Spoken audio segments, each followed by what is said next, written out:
Here we go. Ladies and gentlemen, the talk that I was asked to prepare, or the topic on which I had to prepare a presentation, was teaching academic literacy for student success in higher education. I thought about it long and hard, and normally I would do either a theoretical or a conceptual presentation, and today I'm deviating from that, let's say, history, and I'm going to do something experiential, something almost practical, coming from our experience as a unit for academic literacy, where I took up the headship in 2013, and we changed over from a completely generic model to a completely subject-specific model. And we are now sort of, well, almost 2.5 years down the line. And we are at the point where we should actually be asking, are we being successful? Have we been successful, not only in our own eyes, but also in terms of student success? That is our emphasis. I'm going to start, and I hope that I'm not insulting you for starting with definitions of what is literacy, but not all of us are academic literacy specialists or work in academic development, and just that we have a baseline, something that we share. I'm sure that the traditional definition is well known to you, and that is, what is literacy? It's being able to read and write. Now, in a certain sense, that is true, but we've moved beyond that, and at some point, people started talking about, you know, my mathematical literacy, or he's financially literate, and so forth. However, that definition, some people call it cavalier definitions, that gets one into trouble.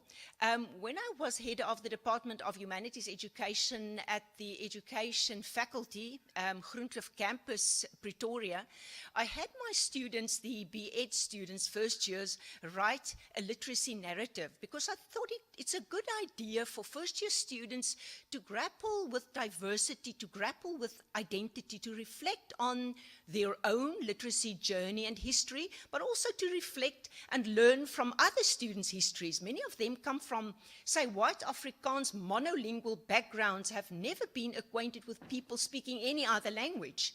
And so not only for the sake of those students, but for the sake of all our students. And I said, you can write about any literacy. Now, that was an error, because some of them did indeed write about their reading and writing literacy, but some asked, ma'am, can I write about my sports literacy? I said, okay, is that a literacy? Yes, I really don't know. It doesn't sound like one. But on what criterion do I base this response of mine? Some asked, can I write about my musical literacy? I said, that sounds better. Really, I don't know why it sounds better, but I think you can write about that. Mathematical literacy, yeah, that sounds right. The NBT has a test on mathematical literacy. Ma'am, can I write on my religious literacy? Oh, again, I'm not sure.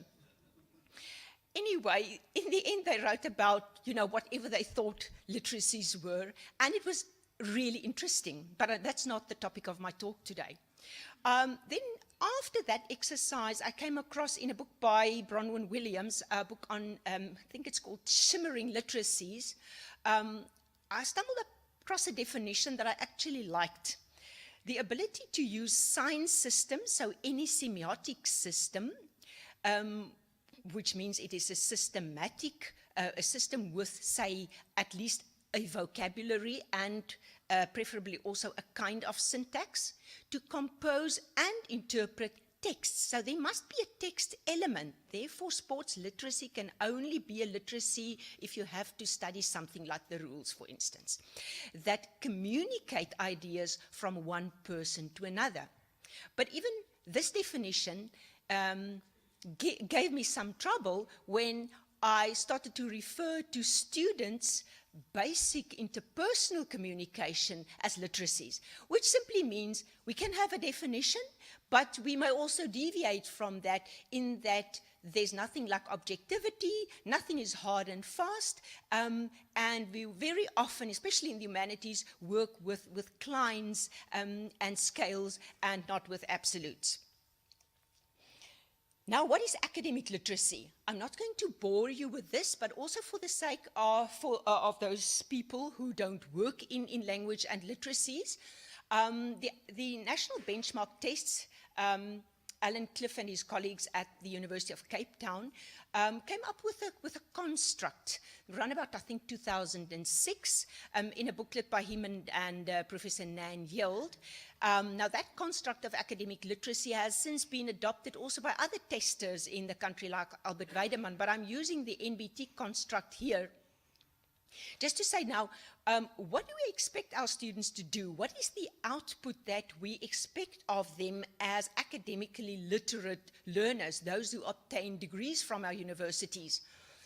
Quickly, negotiating meaning at all the different textual levels, understanding discourse and argument structure, that's what they really struggle with, drawing inferences within paragraphs, across texts, separating essential and non-essential information. I believe that is one of the crucial things that our students should do and which they very often cannot do, is to extract the essence from text. Understanding, negotiating and analyzing text genre, knowing that a report is different from an essay, is different from, say, a poster presentation, and what are the genre characteristics, although we do not do that in a lockstep fashion, but there are certain conventions that have to be upheld. Then also to understand metaphorical and non-literal language. Very often students coming from non-Germanic language backgrounds struggle with the metaphors that are sometimes used in English texts because the images on which they are built are not familiar to those students. I mean, the opposite is obviously also true, that English students might not understand the metaphors that, say, people with a Sepedi-speaking background use. The last three bullets then, or at least the second last and third last, then have to do with alternative literacies, not reading and writing, understanding visually encoded information, graphs, diagrams, and flowcharts, and understanding and manipulating numerical information. And then lastly, I should have shifted that up a bit, understanding the importance and authority of own voice, but not only own voice. If we talk about stance and engagement, then voice would more or less be equated to stance, but engagement, also engaging with other authors and other sources, invoking the multiplicity of voices in academia. Our students struggle doing that. But then I revert back to my definition of literacy, and I've come to realize this more and more during the past number of years, since I've been working more in the field of multiliteracies and multilingualism. And that is, students come to university with skills, with lots of skills. They come with, first of all, their basic interpersonal communication skills, that which became known by the acronym of BICS. But I mean, those skills have enabled these students to make sense of many things throughout their lives. That's part of their experience, and that's part of their capability to deal with new situations, even at university. While I was working on the topic of translanguaging, and I read an article by Ramani, Michael Joseph and Esther Ramani, I stumbled across this Cummins four-quadrant model, which many people know. It dates back, I think, to about 1996. And although, I mean, one single model can never explain an entire phenomenon, and it is a bit dated, but I do find the model useful for explaining my stance on students' abilities, what they come with to the university, and where we want to take them at the, let's say, the end of a third year, or even sooner. So it's popularly known as Cummins's four-quadrant model. What I like about it is that we treat language as a resource and not language as a problem. You're not a mother tongue speaker of English, so you're going to struggle by definition. No, you're a speaker of many African languages, and therefore you have vast experience, vast knowledge, which can be applied at university. This is what that four-quadrant model looks like. It has a vertical and horizontal axis. Vertical axis has to do with the cognitive level or cognitive demand. Horizontal axis has to do with whether it's context poor or context rich. And you will see that especially quadrants B and D are very important for us in, let's say, providing students access to language, but also to the epistemologies of the subject fields that they have to master. Quadrant A is simply the basic interpersonal skills, which they acquired at home and they use more or less until they enter school. Since they enter, or from the time that they enter school, they get immersed gradually into, let's say, the cognitive literacies, the higher level literacies of reasoning. That is quadrant A, but it also can be used as a starting point in the classroom. We cannot discard it and say it's not useful at university level. Quadrant C, I'll talk about that later, although that's not important. Quadrant B is the quadrant that is very important to me. And that is the quadrant that is situated between the context-embedded, context-rich end of the continuum, the horizontal one, and the cognitive demanding one. In other words, where we start talking about academic concepts, but we may not have the language yet to talk about those concepts. That's what we try to do with our first-year students. In our academic literacy classes, which are these days focused on subject fields, so we teach construction economics students to write a report on a site visit. We teach science students, say, to write a laboratory report. Humanities students to write an essay on an academic topic.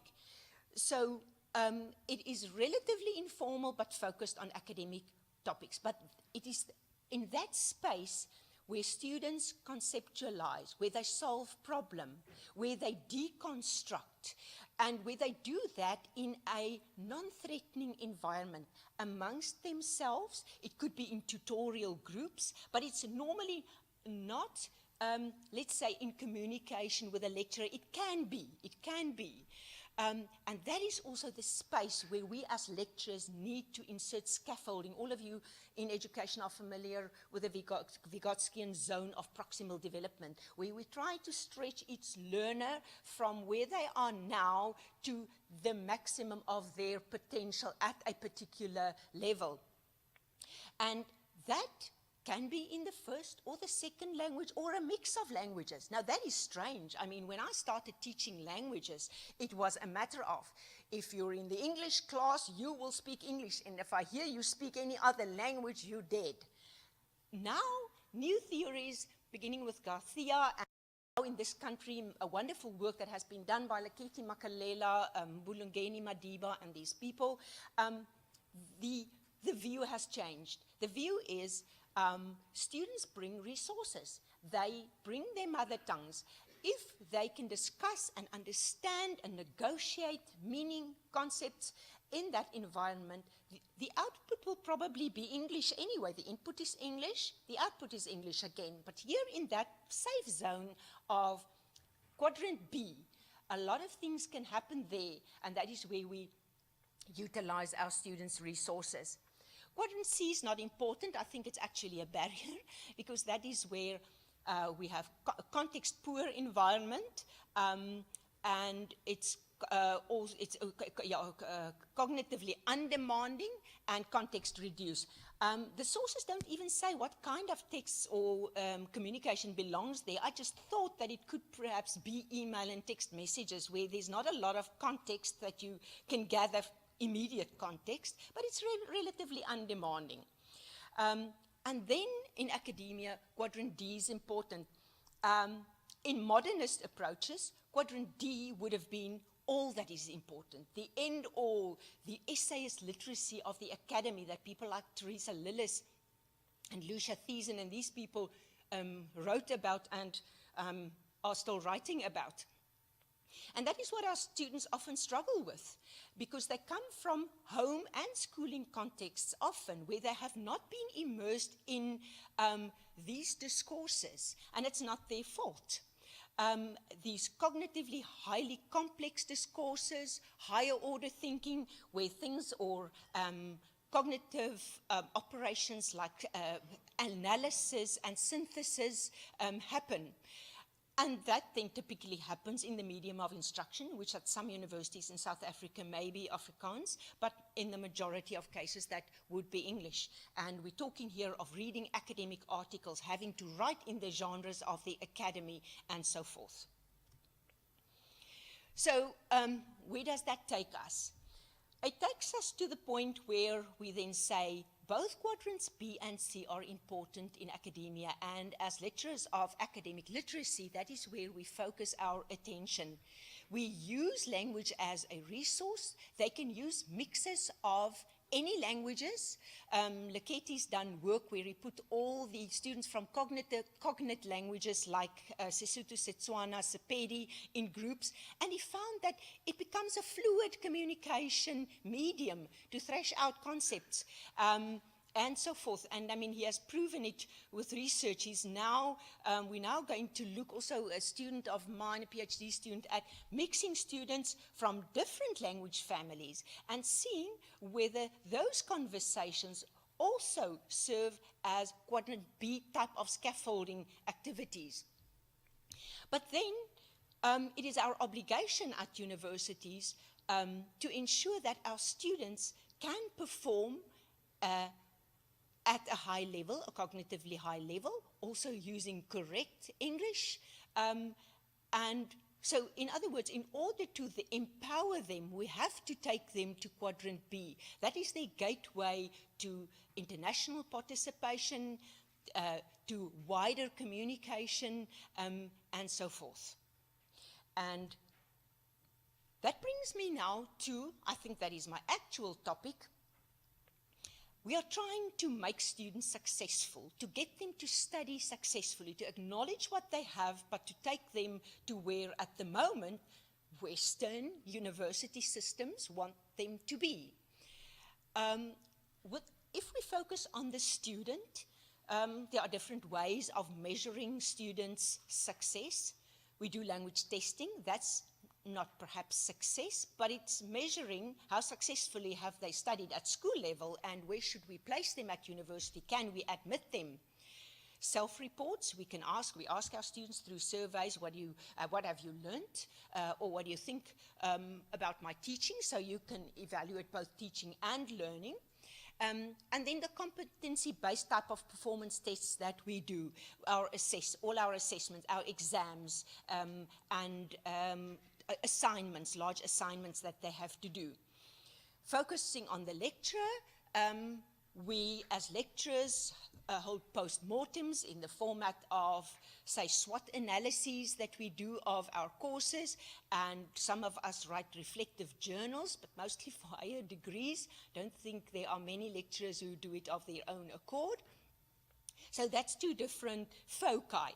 What I've done for the purpose of this presentation is I've taken 3 moments of measuring success at the University of Pretoria in the Unit for Academic Literacy, and I'm going to take you through the results.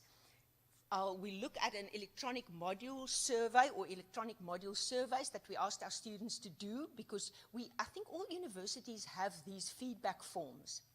But fatigue sets in, and students after a while simply decide, do I like you or don't I like you? And then they mark all the left-hand dots, all the right-hand dots, and there you go. Or zigzag patterns, anything, that they like at that point in time. So we thought that maybe this would engage them and they would be honest in how they respond. Then with a lecturer focus, in the Unit for Academic Literacy, our teaching teams teaching on the various subject-specific modules have regular team meetings, but at the end of each semester, we have a collective post-mortem where all the course coordinators, and if they are interested, the other lecturers come together and they present the SWOT analyses that their teams have done to see where are we, what should we improve, and so on. And then I also did an exercise where I asked lecturers about what do they regard as critical success factors for students, and what is their role? Where do they see their role? How can they influence those success factors? Now, just a bit of background about the unit's modules. We have a 6-month academic literacy module in all those different faculties: natural and agricultural sciences, economics and business, law, IT, humanities. In the health sciences, we have different interventions for different groupings, different programs. And then we have 2 department-focused interventions. That's something that I found when I got there. It was a free for all. All faculties could say, or departments or schools, I want this academic literacy intervention, and then we had to do it. So I found these, that construction economics, it's a department, that they wanted an intervention, and also town and regional planning. I'm not going to say much about the survey questionnaire, typical survey questionnaire that we administered. I tried to keep the questions similar for all the different groupings. The first 13 questions were the same. Likert scales, only 4-point Likert scales, otherwise they go for the middle one and then it says nothing at all. And then from question 14 upwards, it was really subject specific, and I'm not going to deal with that right now. Very quickly about the survey questions. It contained questions on the construct of academic literacy, but also on aspects of transfer and whether they found the study materials useful, more pragmatic things. So it isn't really based on a specific construct, so it's not that scientific. Now the survey statistics, I hope you can see. All I actually want you to see here is to do a visual comparison. If you look across, these graphs, you will notice that the blue side, the left-hand side, is fully agree. The red is the middle agree. The green is partially agree. And the right-hand side, the purple, is disagree. So in all cases, well, except perhaps law, which is the last one here. The first one here, the first one left is IT. Then next to it is construction economics, right-hand top. Then left-hand second one is town and regional planning. Next to that, economics and business. At the bottom, humanities left, and academic literacy for law right. So we see in general, our students were positive about the modules, about the content of the modules, about the difference that it made in their academic literacy abilities, also the application to their programs, the other subjects, the relevance. But what we can see here is, if you look left-hand bottom, you see that the students were, in general, extremely positive. Now, that is the humanities module, and strangely enough, it's a wide-angled module because you deal with all the humanities disciplines. But what the difference is between that module and the others, they have an excellent lecturer, originally from MUT. Her name is Dr. Avasha Rambridge. She has a doctorate in testing, now working in writing centers. After the PhD, she's becoming interested in writing. She set up a writing center at our university. Now, Avasha is an excellent lecturer. So it shows you, if you also look right-hand bottom, that's probably the most negative among all the responses, the law students. I think the curriculum was good because it's actually an insert in a law module. So it's within the jurisprudence module, there are 4 class periods a week, and the one is a language module. So it piggybacks on that law module in law, and it's supposed to be narrow-angled, strictly focused. So what went wrong there? Why is it so poorly or badly evaluated? There was a breakdown in communication between the law faculty or the jurisprudence department and the coordinator of that course in my department, which shows you how important the collaboration between faculties is if you embark on the road of subject specific. Now, if we read the writings of Professor Cecilia Jacobs, formerly from CPUT, now at the University of Stellenbosch. Cecilia did wonderful work at CPUT showing that the backbone of success in subject-specific academic literacy or mainstreaming academic literacy is good collaboration. And we had a status thing here as well. The law faculty thinking that they're just that notch or two or three above the language lecturers, calling them language tutors and so forth. And that is then the image that rubbed off on the students as well. If you look at the two very positively evaluated ones, the right-hand top, for instance, for construction economics, the success, close collaboration with the faculty and the department, mapping closely on the genres that are important, working on the same assignment as the students work in their core module building science, so there's really something in it for those students to actually apply what they learn in academic literacy, and what the lecturers said, students self-report, that the students improved by about 10% from the time that we started, working with them on this assignment and then the final version that they submitted to their lecturers. That was 2013 statistics. 2014, the lecturers started becoming lazy, and I was only able to get global figures. In other words, to lump together the positive responses and the negative responses. Here you see head and shoulders above the rest, again, humanities. Again, the lecturer also has a knack for choosing socially relevant texts. And then academically relevant texts. You see, law is really still down. We still had the same course coordinator, same problems. We've now changed this year, and I'm sure it will look much better this year with the new coordinator, who has a kind of standing that is equal to many of the law lecturers.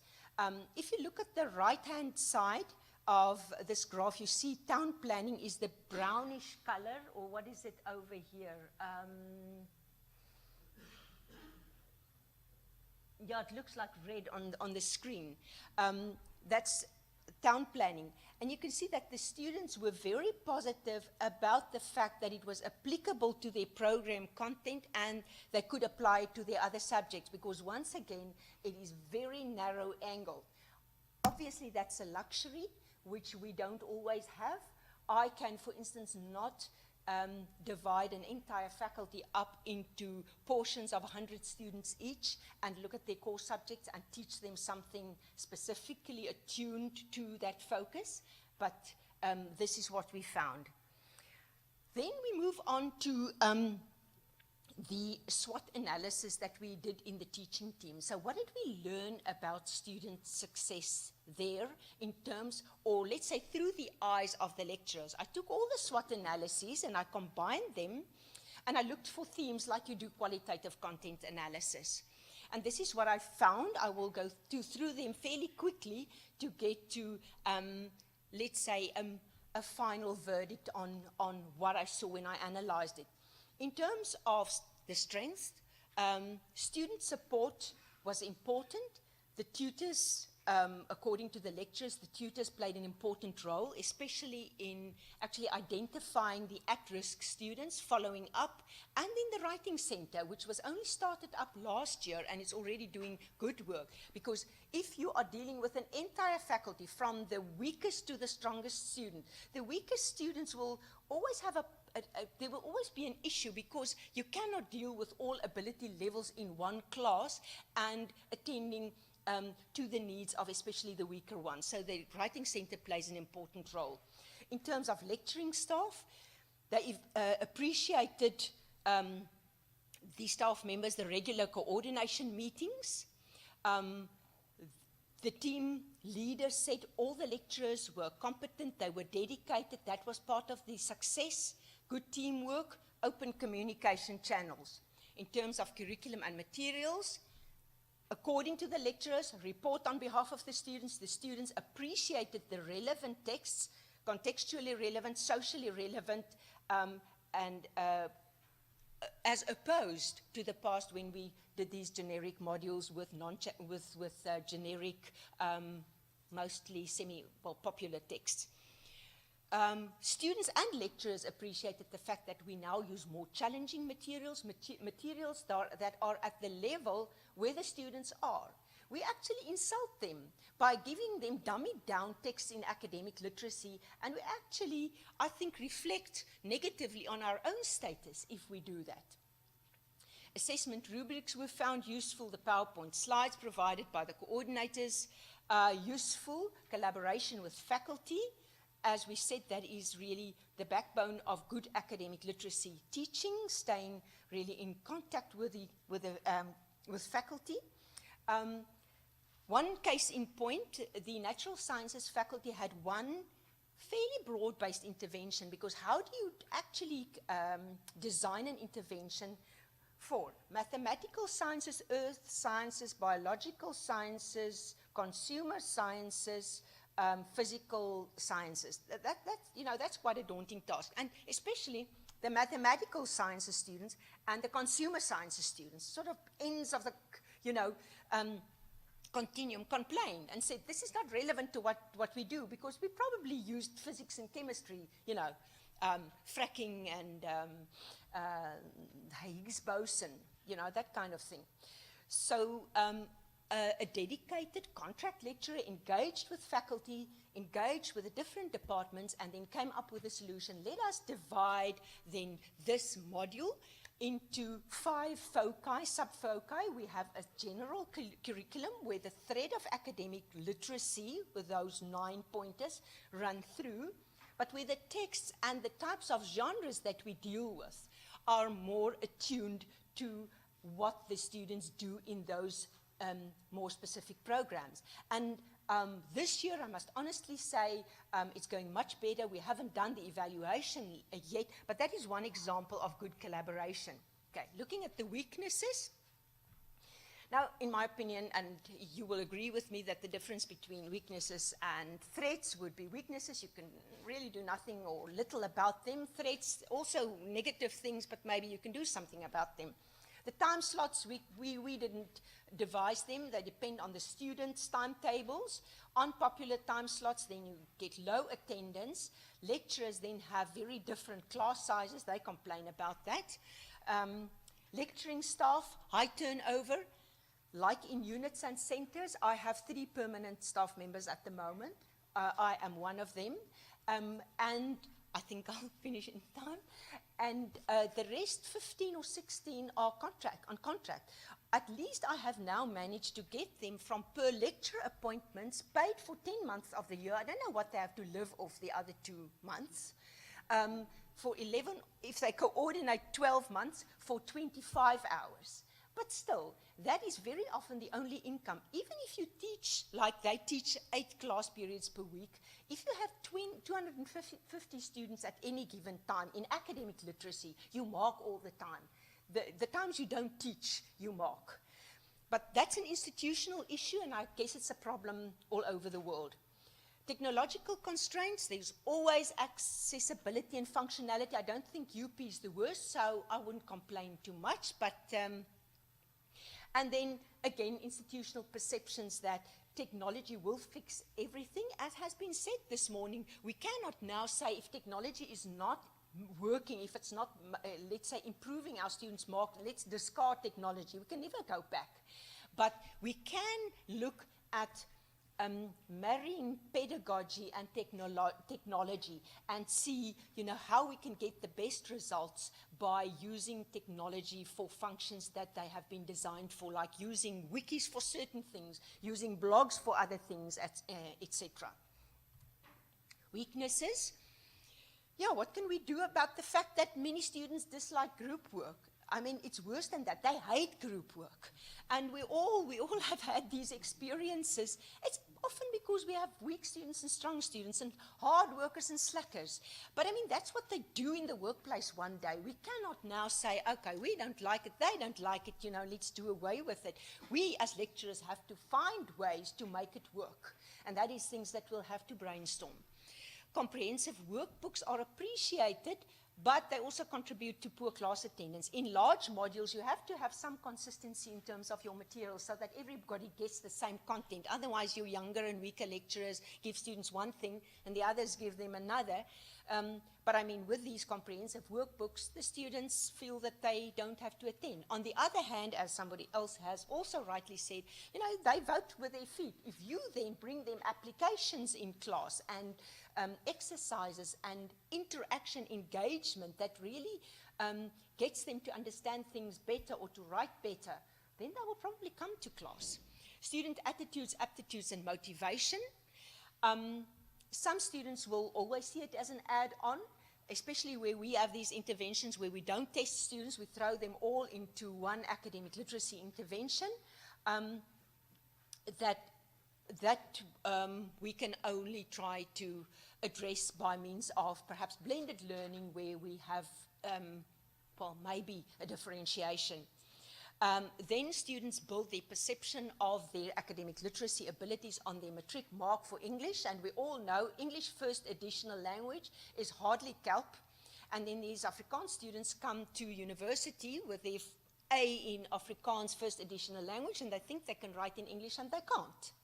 But they have that perception until about 3/4 of the year, you know, is over and done, and then they see that their grades are really low and that they actually need support. And then we also have the problem of, in certain groups, very weak skill. I'm saying weak skills, it's differential skill, it's different skills.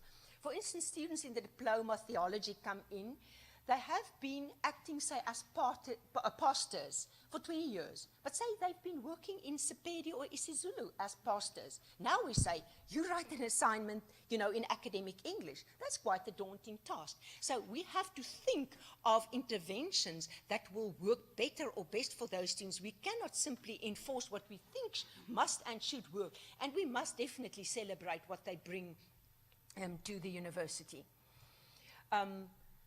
Opportunities, there are lots. We can always make our materials more relevant. We should, in a task-based curriculums, try to get away from pure task-based curriculums because students often cannot see why they need to do a certain task. They need to know why they do certain things. Lecturers must stay abreast of new developments. Innovative teaching methodologies we can introduce. We can introduce tutorial programs, online programs, self-paced programs, these adaptive learning things where students can pace themselves and improve if they are not at the matric level, for instance. Then streaming them into different ability levels. We often don't have the money. And then what I am engaged in at the moment is developing multilingual glossaries focused on threshold concepts, where we can give that to students, whether it's in a situation where they translanguage in groups or just as a help at the back of, let's say, a textbook, although I don't believe that a glossary standing on its own does anything. But the development of the glossaries is obviously not only for pedagogy, but also for our part of our obligation of language development, which is a language right that all people have, and that's been neglected for many, many years regarding the African languages. And then I think we must start assisting students with time management. What I see is that my students can simply not manage time. Now, whose task is that? If we support programs don't deal with this and we say, you know, they should have been able to do it, or somebody else can do it, or they can go to student services, it will not happen. So perhaps it does become our obligation because we have to treat the students in front of us. More opportunities. Dr. Makua, how much time? 5 minutes, or is it almost up? It's up. Okay. I'll be quick now. Right. Opportunities. Technological innovation, we must move forward.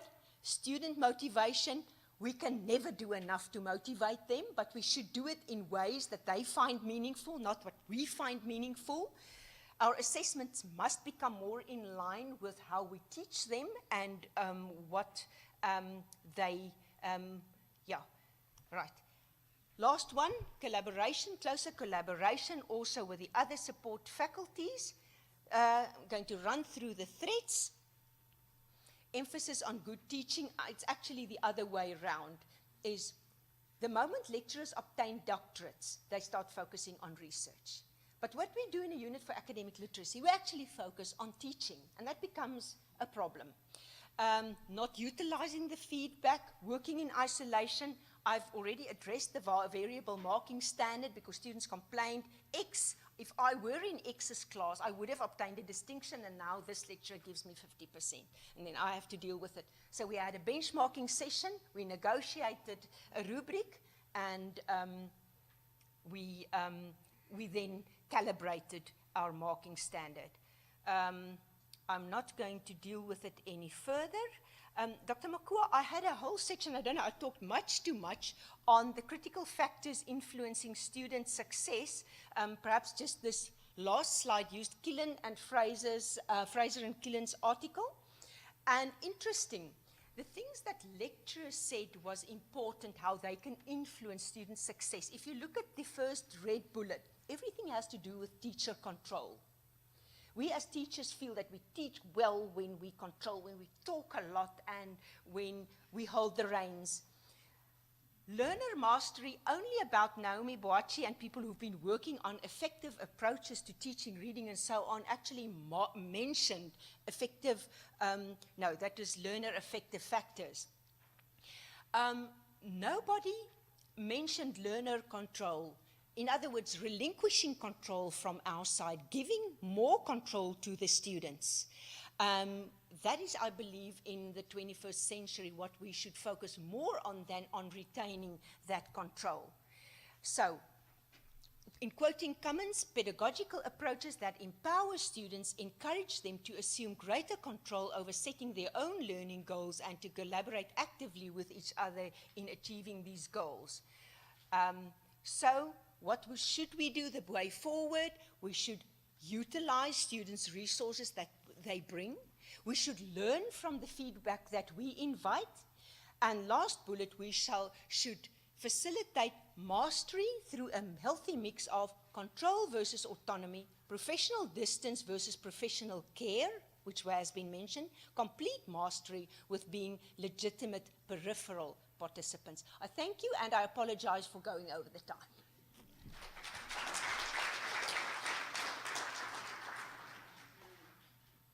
Just before you get off the stage, Adelia, can you go to the slide on, I think it's the third slide from the last one, just so that we can reflect quickly on the critical factors that affect student success. Okay, let me just backspace.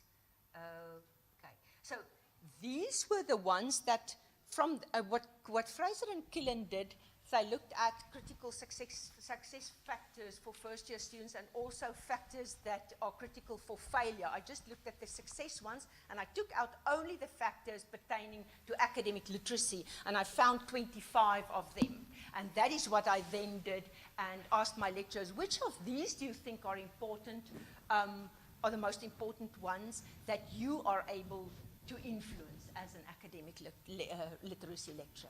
Okay. Thanks a lot. Let's give Adelia a handoff. Maybe just before you sit down, I just need to also, indicate that to us, this issue is very important. As you will know that our center is structured in a way that includes academic literacy and language unit, which focuses on these issues that you raise. And for me, it is important that these issues are raised at this level in the presence of all our academic staff who maybe we don't get an opportunity to interact with in many of the workshops that we have on issues like this. Like you'll remember the recent workshop that we had, it was staff that deal with this in the unit. But I thought, when you talk of issues about student success, this is a very critical area, and I believe that's why higher education institutions invest resources in an area like this to assist our students to cope with the load of academic work. Because to simply conclude that our students will deal with this without providing a cushion for them to deal with this is literally throwing them in the deep end of academia and just hoping that they will swim or sink. And often they do sink. But I really hope that this will also generate a discussion, a lively discussion amongst us. Colleagues, thank you very much, Atilia. I appreciate the presentation. Can we, Asimpindi?